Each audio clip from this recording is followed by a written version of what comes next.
Essa é a apresentação de forjamento, onde os membros do grupo são Arthur Rocha, Ana Covan, Lara Cristine, Lenson dos Santos e Nália Guiamba, onde iremos abordar a definição, os diferentes tipos de forjamento, as operações feitas a cada tipo de forjamento, os defeitos que o forjamento deve evitar, as medidas, vantagens e desvantagens, entre outros tópicos.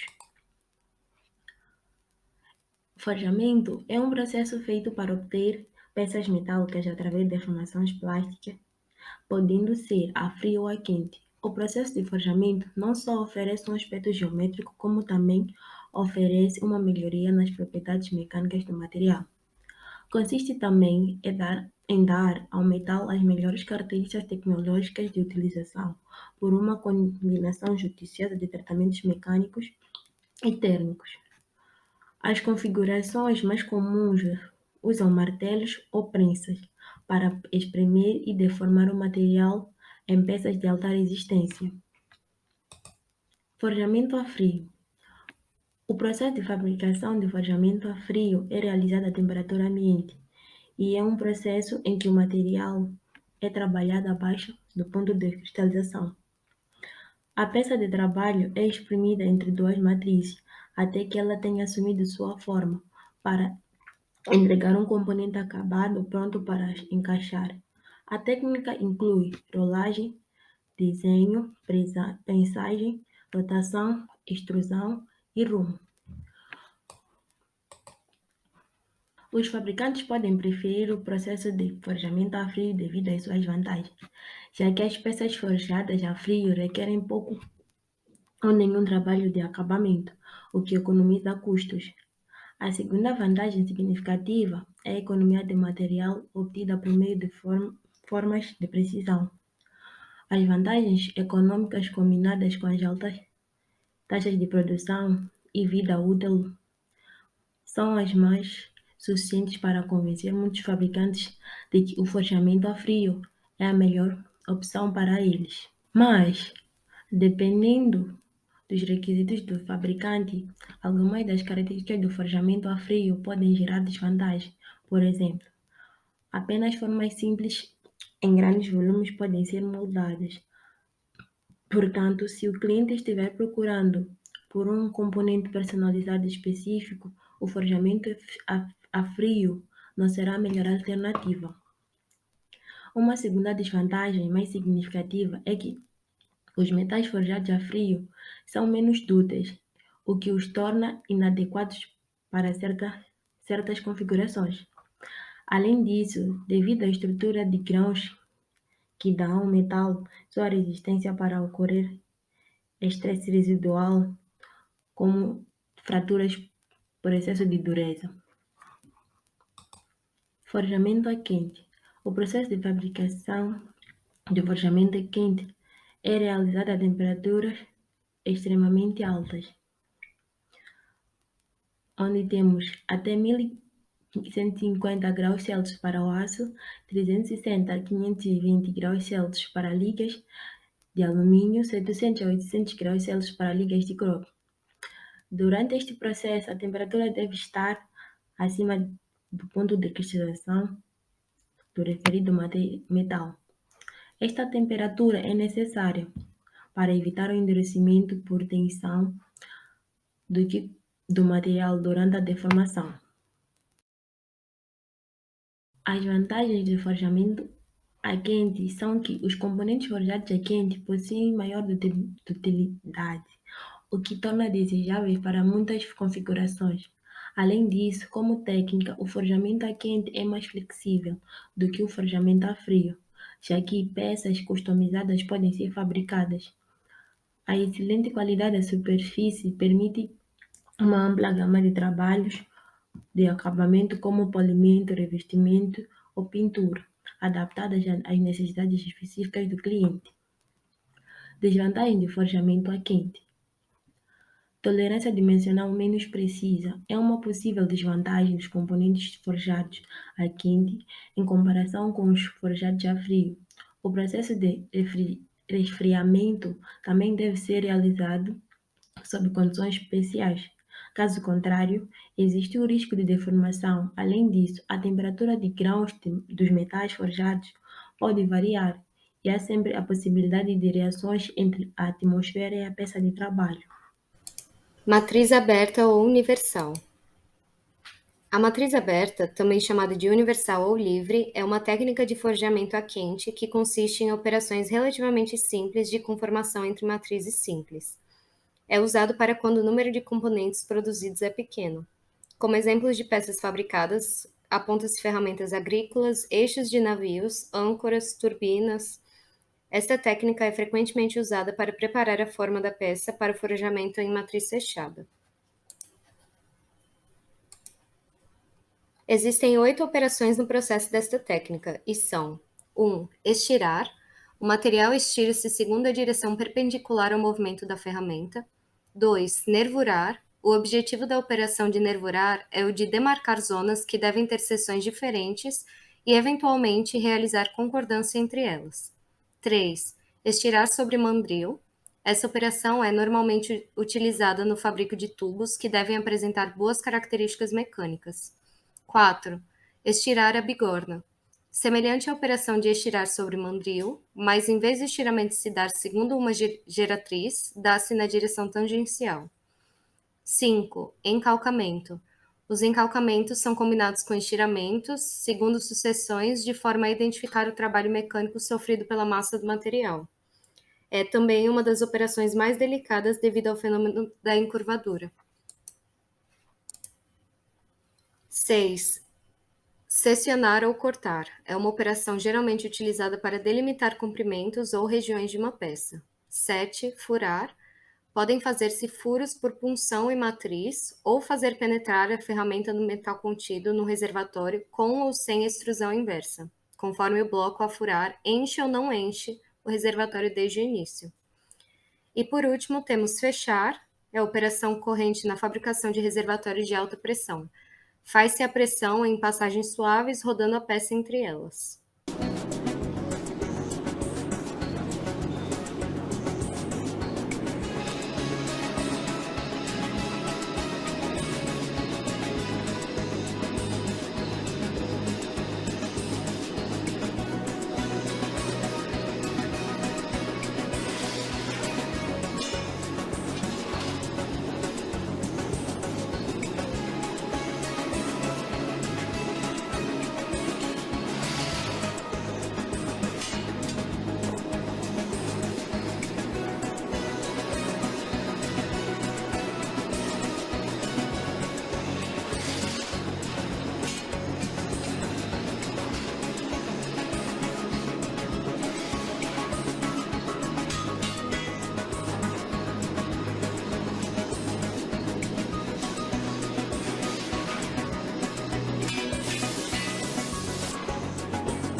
Bom, agora falar sobre a técnica universal de forjamento.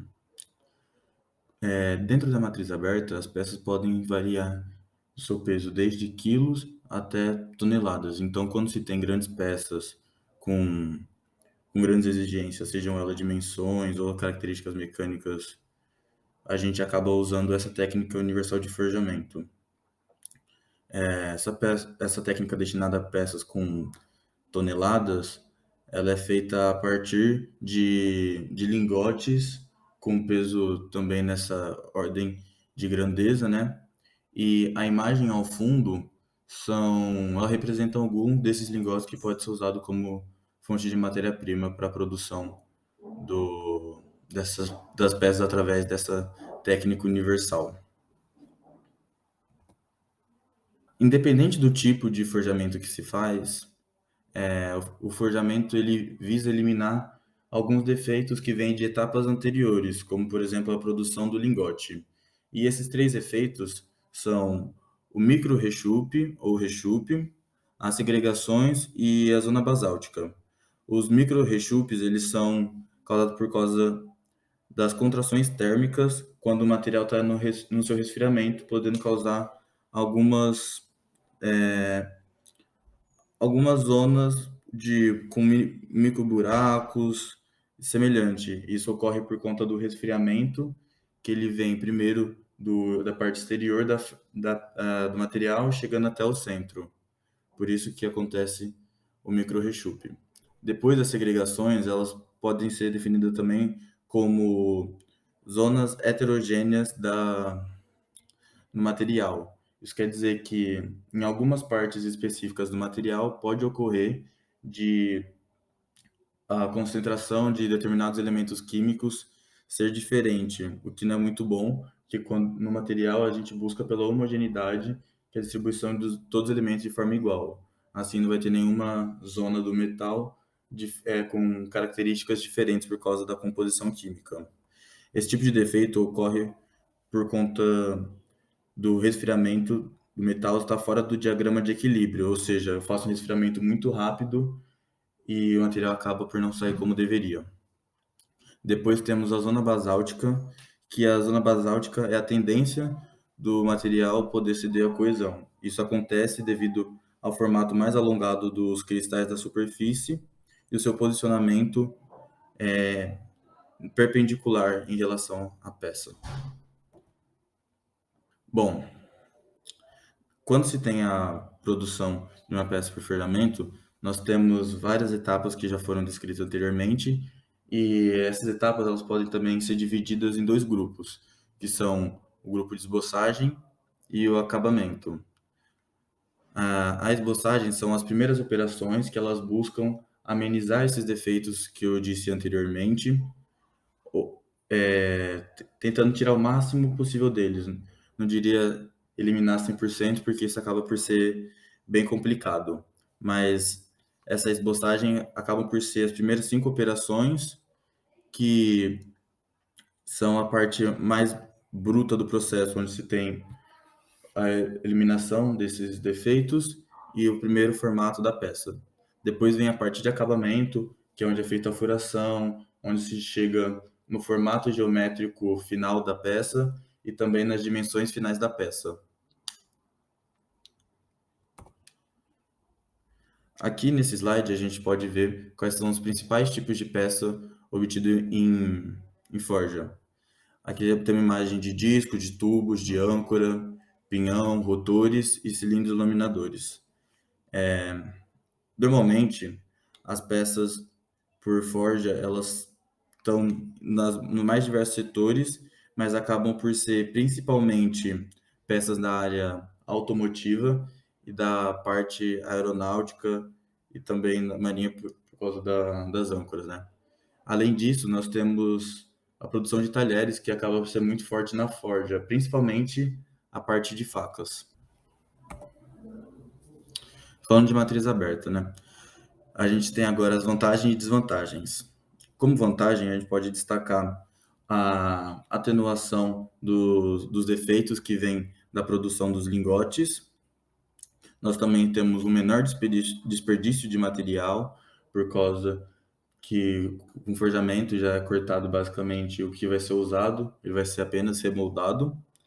E nós também temos a melhora das características mecânicas e também a melhora da resposta desse material aos tratamentos térmicos, como é o caso da têmpera ou outros tratamentos que visam endurecer o metal, melhorar a rigidez e essas relações.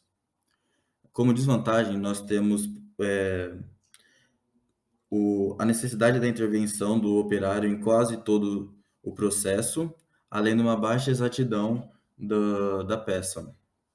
Um outro ponto também que merece destaque é que a peça geralmente precisa passar por algum outro processo. Ela precisa ser usinada ou passar pelo processo de forjamento em matriz fechada, que é o que vamos falar agora. Bom, então agora nós vamos entrar na parte de matriz fechada ou estampagem.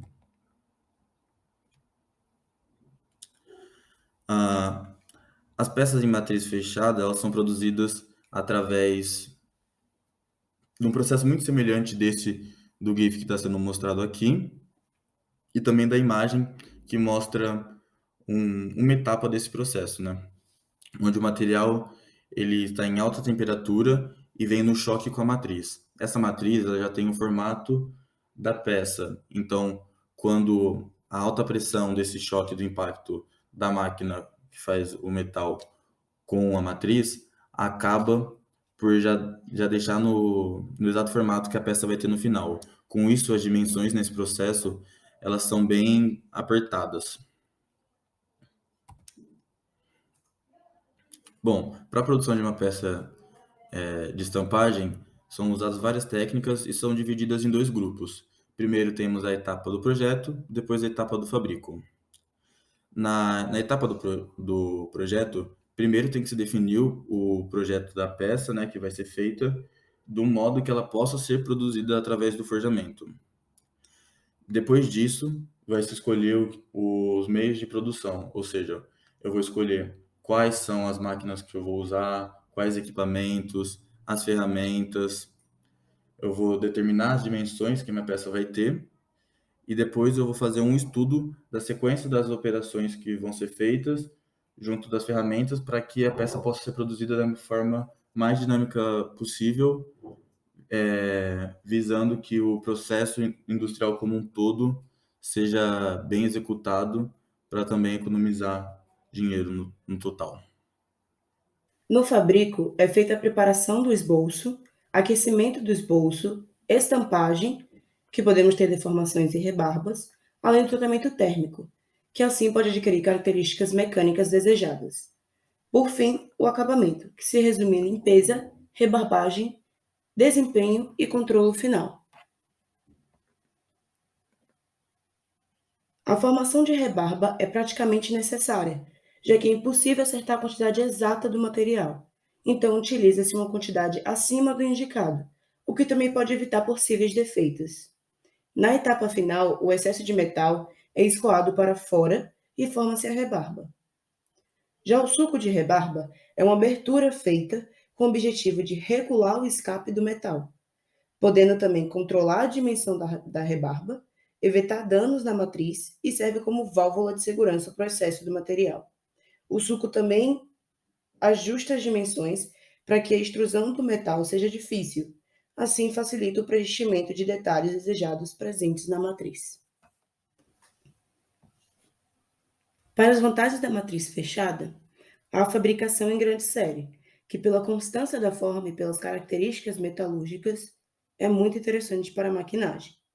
A fabricação de peças solicitadas de alta confiabilidade, que é a capacidade de desempenho a uma função requerida com condições específicas, e também a fabricação de peças complexas. Já para as desvantagens, há um custo alto para as ferramentas e equipamentos. Acontece um rápido desgaste das ferramentas, além de problemas de acabamento superficiais das peças. Esses problemas são causados pela oxidação. Manufacture of steering knuckles for vehicles. The forging blanks required are cut by shears and are heated to forging temperature. Is performed on a reducer rolling facility equipped with an automated manipulator. The material is fed through the roller sets in several passes. Then an upset forging process for the material starts with a preforming press, followed by a bending process.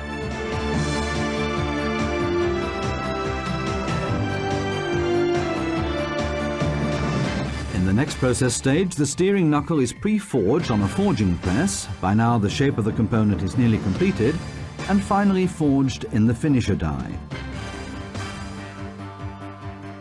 The flash, which is technically necessary, is trimmed on another press in a subsequent operation. The finished steering knuckle and trimmed flash. The first impressions are then hot-sized for the subsequent machining process. Controlled cooling from the forging temperature ensures the required mechanical properties of the part.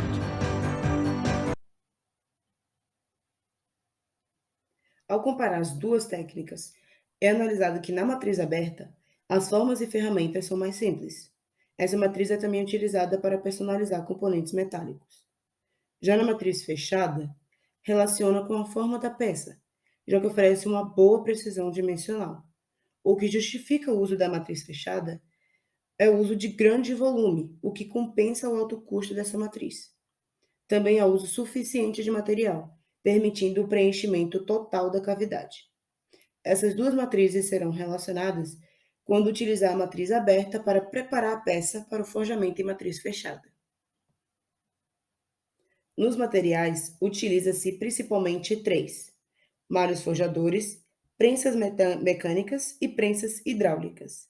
Nos malhos, pede uma força média e ligeira. Podem ser a vapor, a ar comprimido ou mecânicos. São baratos, porém não apresentam uma boa precisão. As prensas mecânicas podem ser excêntricas ou o sistema biela-manivela, necessário o uso de até 8.800 toneladas.